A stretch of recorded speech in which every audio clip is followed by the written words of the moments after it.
Most people will never reach $10,000, not because it's impossible, but because they quit long before they understand the game.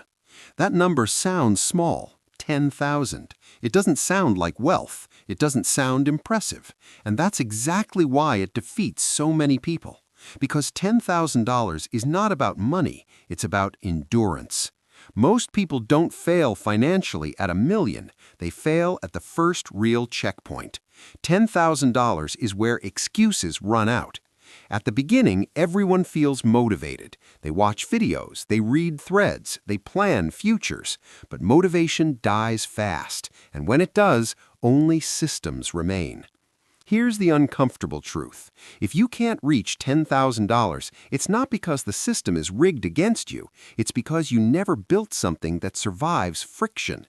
$10,000 is the first test of financial adulthood. Before that point, money feels theoretical, hope-driven, emotion-based. After that point, money becomes mechanical. But most people never get there. They confuse effort with progress. They confuse activity with movement. They confuse intention with execution. And that confusion costs them years. The biggest mistake people make is thinking $10,000 comes from one big moment, one lucky break, one viral idea, one perfect opportunity. That's a lie. $10,000 is built through repetition, boring repetition, uncelebrated repetition. This is why most people quit. There's nothing exciting about the middle. At the start, there's excitement. At the top, there's reward. But the middle is silent, and $10,000 lives in the middle. This is where discipline replaces motivation, where structure replaces hope, where consistency replaces inspiration. Most people don't lose money. They lose patience.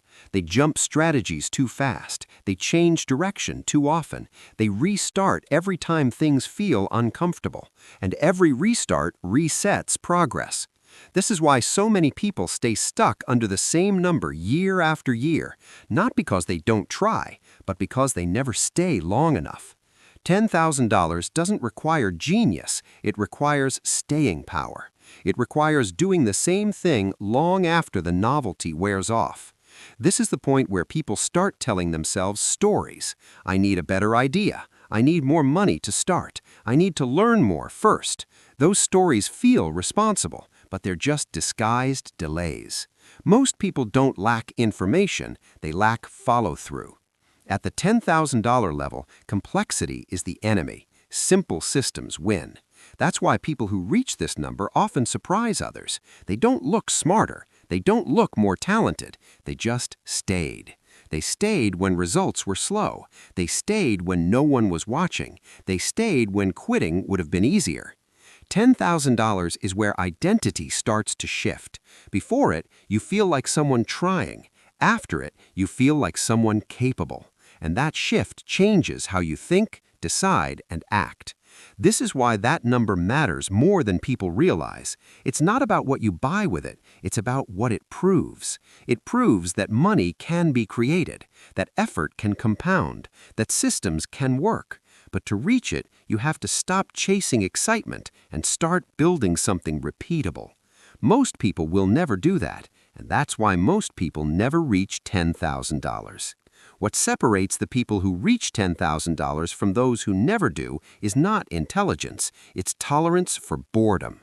Because the path to $10,000 is not dramatic, it's repetitive, predictable, quiet. Most people underestimate how psychologically uncomfortable consistency really is. Doing the same task every day without applause, posting without instant feedback, selling without immediate wins, tracking numbers that move slowly.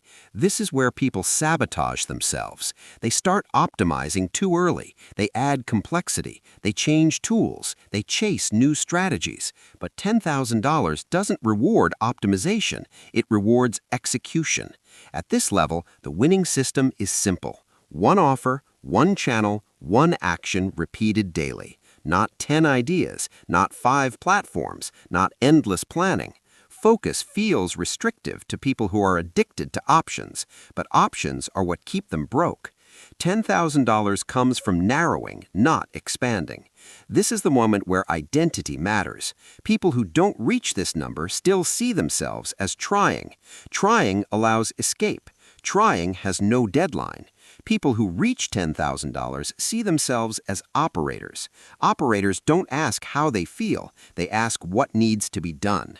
That shift is subtle, but everything changes after it.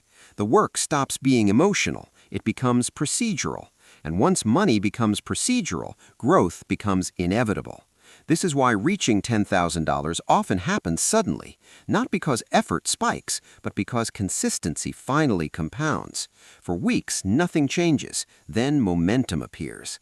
Most people quit 1 week before that moment. They misinterpret silence as failure.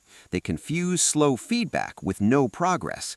But money doesn't move in straight lines. It moves in thresholds. $10,000 is the first threshold. Cross it, and the next numbers stop feeling impossible. Miss it, and everything feels hypothetical forever. This is why the real enemy is not lack of opportunity, it's impatience.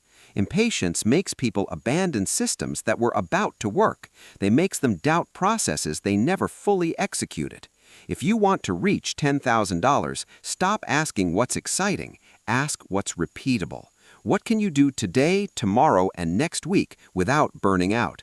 What can survive boredom? What can survive silence? That's the system that wins. $10,000 doesn't change your life because of what it buys. It changes your belief system. After that point, money is no longer theoretical. It's proven. And once something is proven, it can be scaled. Most people will never reach $10,000, not because they can't, but because they won't stay long enough to earn it. If this video made you rethink how money actually works, hit the like button. If you want more real financial breakdowns without hype or shortcuts, subscribe now.